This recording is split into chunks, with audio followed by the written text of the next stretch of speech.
आपके 13वें गुण स्थान में सहयोग केवली भगवान के भी 11 परिचय पाए जाते हैं। देखिए कितनी बड़ी बात है कि केवली बन गए, लेकिन अभी ज्ञानावरण, दर्शनावरण और मोहनी और अंतराय इनका ही क्षय हुआ है ना, बाकी तो आघातिया कर्म है। तो आघातिया कर्मों से संबंधित जो अंतराय होंगे, जो परिचय होंगे, वो उनको वहां पर भी पाए जाएंगे। अभी 14 में से 3 और कम कर दो। कौन कौन सा कम कर दो? तो एक तो अलाभ कम कर दो और प्रज्ञा और अज्ञान नाम का परिचय कर दो। यानी क्षुधा आदि परिचय है वहां पर पाए जाते हैं। अब आप सोचिए कितनी बड़ी बात हो गई कि अलाभ, प्रज्ञा और अज्ञान। अलाभ अंतराय कर्म के अभाव से गया, प्रज्ञा और अज्ञान ज्ञानावरण कर्म के अभाव से चला गया।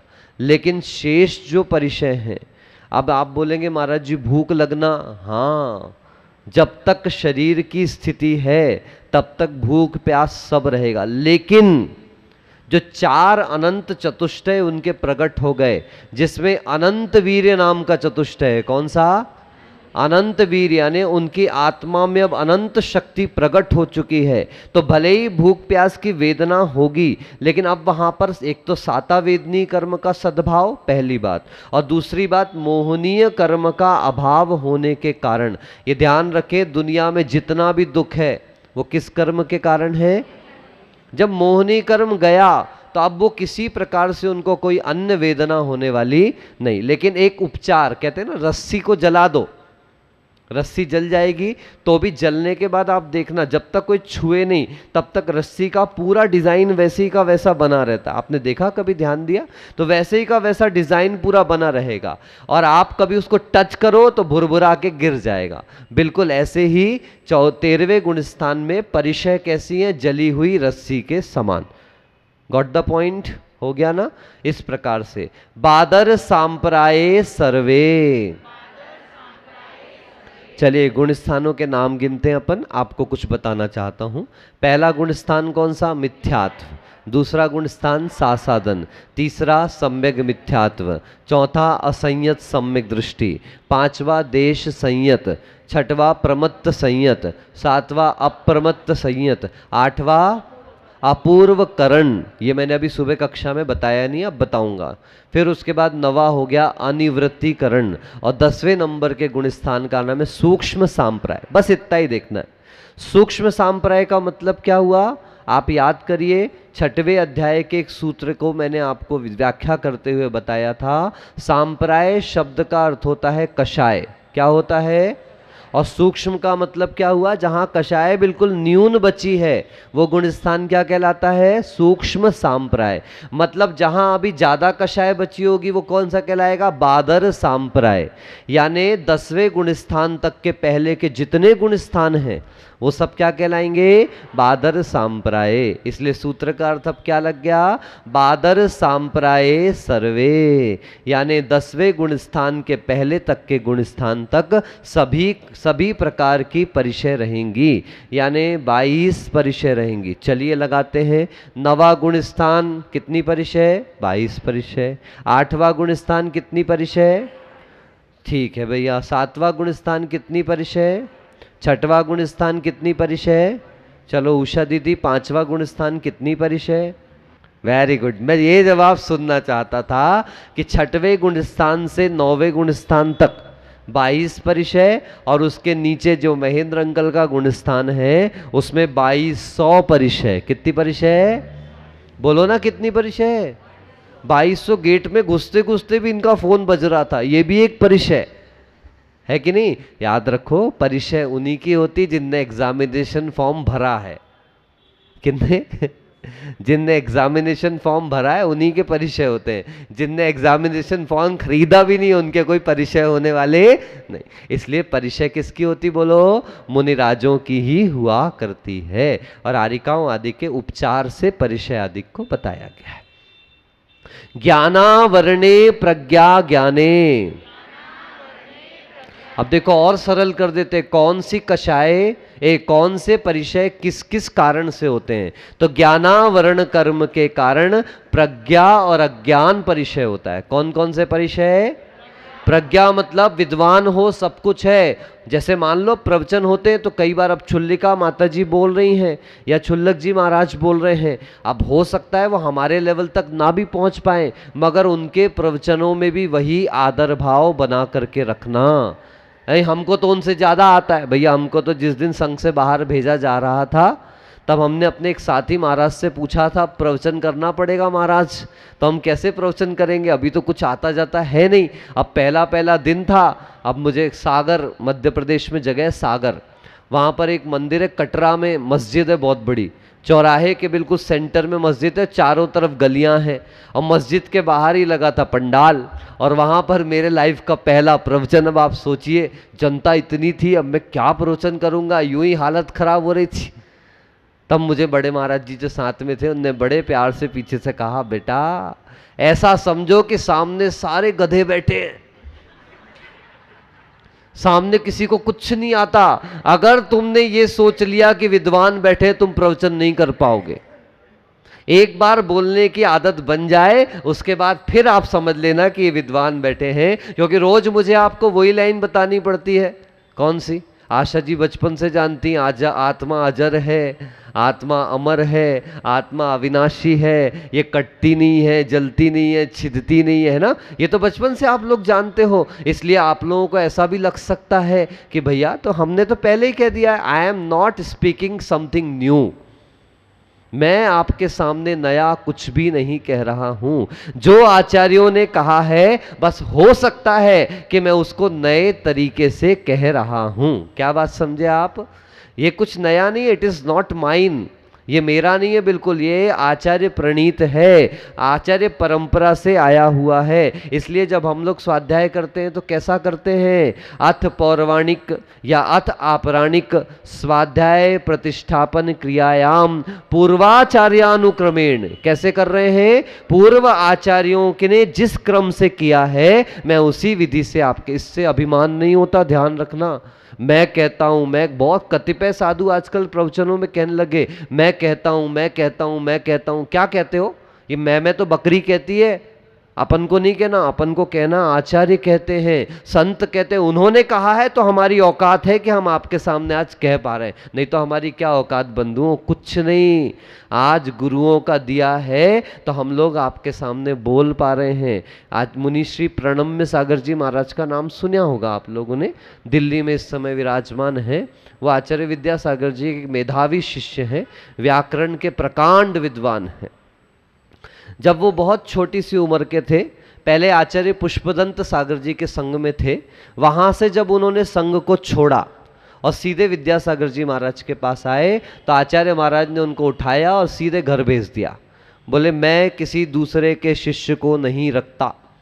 और हम लोग भी आज उसी परंपरा को निभाते हैं। यहाँ तक कि जब मैं अभिनंदन सागर जी महाराज जी के संग में गया तो आचार्य महाराज ने साफ कह दिया, आचार्य महाराज की अनुमति होगी तो मैं आपको अपने पास रखूंगा। उन्होंने पहले खबर करवाई, जब आचार्य श्री के यहाँ से उनको खबर मिल गई, नो ड्यूज सर्टिफिकेट।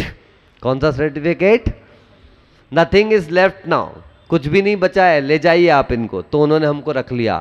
ये महाराज जी जब हमारे पास आए, हमने पहले आचार्य सुनील सागर जी महाराज से पहले सूचना करवाई कि महाराज हम इनको रख सकते हैं या नहीं रख सकते। उन्होंने कहा आप बिल्कुल अच्छे प्रेम के साथ रखिए। दीक्षा होनी थी तब भी खबर करवाई कि महाराज आपने क्षुल्लक दीक्षा दी है, मैं मुनि दीक्षा दे रहा हूँ, आपकी अनुमति है या नहीं। महाराज जी ने कहा यदि आपके पास रहेंगे तो हमारी अनुमति है। तो ये हमें चोरी का दोष नहीं लगा, लेकिन यदि हम उनसे पूछे बिना दीक्षा दे देते तो। ये महाराज जब हमारे पास आए, इनसे हमने पूछा आपने व्रत किससे लिया? इन्होंने बताया आचार्य विभव सागर जी से। वो वहीं पर मौजूद थे। हम सीधे इनको लेके विभव सागर जी के पास गए कि ये ब्रह्मचारी हमारे पास रहना चाहता है, महाराज जी आपकी अनुमति है? महाराज ने कहा बिल्कुल महाराज जी आप दीक्षा भी दे सकते। बस अब कोई टेंशन ही नहीं बची। ये ध्यान रखें, ये शिष्यों की चोरी कहलाती है, नहीं तो क्या कहलाती है? बिना आज्ञा बिना पूछे किसी के शिष्य को अपने पास रख लेना। हाँ, यदि शिष्य स्वयं स्वीकार करके आया है तो बात अलग है। लेकिन फिर भी अगर दीक्षित शिष्य आया है तो पूछताछ करना बहुत आवश्यक है। तो प्रणम्य सागर जी जब आए तो आचार्य जी ने रखा नहीं उनको, पहले घर भेज दिया, पहले घर रहो, जब घर परिवार के लोग खुद लेकर के आए तब मैं आपको स्वीकार करूंगा। तो भी वो आए वापस, तो आचार्य जी ने कहा पुष्पदंत जी से लेटर लिखवा के लेके आओ। ऐसे नहीं रखा। जब उन्होंने पुष्पदंत सागर जी से चिट्ठी लिखवाई, लेकर के आए, और उसके बाद आचार्य ने चिट्ठी पढ़ी तो भी नहीं रखा। बोले अब जाओ इंदौर आश्रम में रहो। अरे अब सब तो कर दिया। उन्होंने कहा जैसी आज्ञा वैसा काम करो। आज्ञा मिली और उनको इंदौर आश्रम रहना पड़ा। और इंदौर आश्रम जब वो 6-8 महीने 1 साल पूरा रह गए, जब आचार्य ने देख लिया कि मेरी आज्ञा के अनुसार चल रहे हैं, तो बुलाया और दीक्षा दे दी। याद रखें, गुरु आज्ञा विलंबित हो सकती है लेकिन कभी परास्त नहीं होती। हम लोग क्या गुरु आज्ञा का दंभ भरते हैं, गुरु जैसा कहेंगे वैसा करेंगे, जैसा कहेंगे वैसा करेंगे, और जब कहीं अपने मन की कोई इच्छा पूरी नहीं होती तो हम लोगों के मुंह फूल जाते हैं, हम विपरीत सोचना चालू कर देते हैं। पहले अपने गुरु के प्रति श्रद्धा पक्की रखो, गुरु आज्ञा के प्रति श्रद्धा रखो। मैंने एक दिन कहा था, यदि गुरु गर्दन भी काट रहा है तो गुरु आपके हित के लिए, क्योंकि यही परीक्षा की घड़ी है। बाकी समय तो आपका हंसी खुशी है, सब कुछ है, और जब गुरु आज्ञा पालने का समय आया और तभी आपने मुंह बना लिया तो बाकी सारी की हुई मेहनत फेल, सब व्यर्थ चला जाएगा। याद रखना कि चाहे अनुसरण सागर जी हो, चाहे अनुशासन सागर जी हो, चाहे भी तीनों माता जी हो, चाहे क्षुल्लक हो, चाहे ब्रह्मचारिणियाँ हो, ये सब लोग ध्यान रखो, आप कोई मेरे रिश्तेदार नहीं हो। आपका और मेरा भाई बहन का रिश्ता नहीं है, आपका और मेरा किसी प्रकार का रिश्ता नहीं है, आपका और मेरा गुरु और शिष्य का रिश्ता है, जिसके बीच में कोई राखी वाखी की डोर नहीं है। यहाँ सिर्फ आगम की आज्ञा की डोर है, और जो आज्ञा से चलेगा उसका रिश्ता मजबूत होता चला जाएगा, और जो आज्ञा के विपरीत चलेगा, ये ध्यान रख के चलना, उससे मेरा कोई रिश्ता। अरे महाराज इतने बेवफा, बिल्कुल, माँ को छोड़ दिया, पिता को छोड़ दिया, भाई को छोड़ दिया, अपने अच्छे अच्छे फ्रेंड सर्कल को छोड़ दिया, तो आप लोग क्या सोच के बैठे हो? याद रखना, गुरु आज्ञा सर्वोपरि हुआ करती है, और अगर गुरु आज्ञा पालने में चेहरा उतर रहा हो तो समझ लेना कि आपका समर्पण अभी अच्छा नहीं है। बातें करने से कुछ नहीं होने वाला, करके दिखाओ, तब समझ में आता है कि हाँ यही सही बात है। ज्ञानावरणे प्रज्ञा ज्ञाने, यानी प्रज्ञा और अज्ञान परिचय, ये ज्ञानावरण कर्म के सद्भाव में। मैं प्रणम्य सागर जी की बात बता रहा था, उन्होंने अपने मन से 4 बार व्याकरण पढ़ना चालू किया, हर बार फेल, पढ़ ही नहीं पाते थे, संधि प्रकरण ही पूरा नहीं हो पाता था। तब उन्होंने भाग्योदय में आचार्य महाराज से आशीर्वाद लिया कि अभी तक गुरु आज्ञा के बिना पढ़ रहा था, आचार्य श्री आप आशीर्वाद दीजिए कि मेरी व्याकरण अच्छे से कंप्लीट हो जाए। यूं आचार्य श्री किसी को आज्ञा नहीं देते, पर पता नहीं उस दिन कौन से अच्छे मुहूर्त में गए थे, आचार्य श्री ने भी सिर रख के, हाथ रख के आशीर्वाद दे दिया, और तब उन्होंने व्याकरण पढ़ना चालू किया। जब हम लोगों की दीक्षा हुई तब महाराज ने बताया कि देखो गुरु के आशीर्वाद का कितना प्रभाव, कि मैंने कितनी बार व्याकरण पढ़नी चाहिए लेकिन व्याकरण पूर्ण नहीं हुई, और जैसे ही गुरु महाराज ने आशीर्वाद दिया मैंने स्वयं से व्याकरण को तैयार कर लिया, और आज टीकाएं लिख रहे हैं ग्रंथों के ऊपर। तो किसके आज्ञा से, किसके माध्यम से? याद रखें, गुरु आज्ञा से ज्ञानावरण कर्म का क्षयोपशम भी हुआ करता है। दर्शन मोहांत रायो रदर्शना लाभो, क्या कह रहे हैं भैया? दर्शन मोहनीय कर्म के कारण अदर्शन परिचय होता है, और अंतराय कर्म के कारण अलाभ परिचय होता है। महाराज जी इतने सारे कैसे याद करेंगे? कुछ नहीं याद करना। ज्ञानावरण कर्म के कारण प्रज्ञा और अज्ञान, दर्शन मोहनी कर्म के कारण अदर्शन, और अंतराय कर्म के कारण अलाभ, बस इतना ही याद रखना है। अब देखो, चारित्र मोहे नाग्न्या रति स्त्री निषद्या, क्रोश याचना सत्कार पुरस्काराः, चारित्र मोहनी कर्म के सद्भाव में नाग्न परिचय, अरति परिचय, स्त्री परिचय, निषद्या परिचय, आक्रोश, याचना और सत्कार पुरस्कार, ये 7 कल ही आपको बताया था। ये चलते हुए यदि दिगंबर मुनिराज यदि अपने जिनलिंग के आगे पिच्छिका अधिक लगाकर चलते हैं तो वो जिनेंद्र भगवान के शासन का अपमान कर रहे हैं।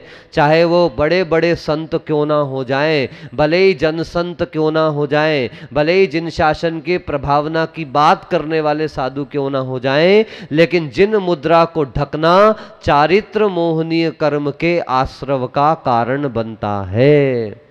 सुन लिया आपने और समझ भी लिया होगा, इशारों में बहुत कुछ समझ में आ गया होगा। सिरोही करके एक जगह है, मध्य प्रदेश में नहीं, राजस्थान में सीकर वगैरह के उधर पे सिरोही है, पाली सिरोही है ना, ऐसे ही कुछ है ना, बाड़मेर जैसलमेर उस साइड।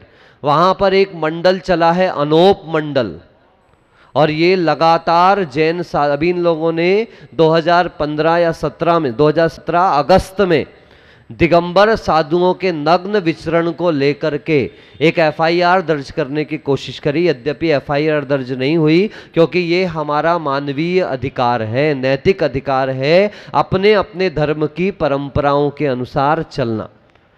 पहले अपने जैन तो जैन बन जाएं, पहले अपने जैन तो होटलों में खाना छोड़ दें, अपने जैन ठेलों में खाना छोड़ दें, अपने जैनों के बच्चे बच्चियां सिगरेट गुटखा और शराब पीना छोड़ दें। पहले अपन पूरे तो जैन बन जाएं। हम खुद तो जैन बनने को तैयार नहीं हैं और दूसरों को जैनत्व का पाठ पढ़ाना सिखाते हैं, बड़े नारे लगाते हैं, जैन मुनि देख लो और त्याग करना सीख लो। मैं तो चुप करा देता हूँ, क्या त्याग करवा, खुद चप्पल पहन के साथ में चल रहे हैं।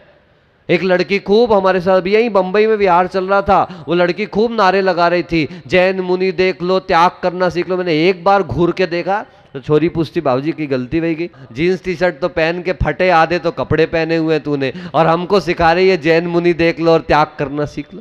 आप पहले स्वयं तो संभलना सीख जाओ। मैं ऐसा नहीं कह रहा जीन्स टी शर्ट मत पहनो, मैं ऐसा नहीं कह रहा कि आप मॉडर्न कपड़े मत पहनो, पर कम से कम जिससे शालीनता झलकती हो भाई, इतना तो आप ध्यान रख के चले।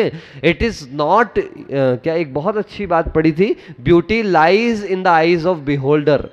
सुंदरता कपड़ों में नहीं है, कॉस्मेटिक्स में नहीं है, they are in the eyes of beholder. आप देखने वालों की आंखों में होती, मगर हमने सब फैशन की इंडस्ट्री में घुस करके चालू कर दिया। अब तो जितने महंगे कपड़े उतने फटे वाले कपड़े, उतने महंगे कपड़े, अच्छे फुल कपड़े तो सस्ते माने जाते हैं। अब कहने में भी डर लगता है। एक बच्चे से हमने कह दिया, भैया ये हाफ पैंट सी पहन करके आई थी, मैंने कह दिया half pant half mind, full pant full mind. छोरी भैया जोरदार निकली, व्हाट्सएप के जमाने के बच्चे हैं, उसने उल्टा बोल दिया, बोले half pant half mind, full pant full mind. Maharaj ji no pant no mind.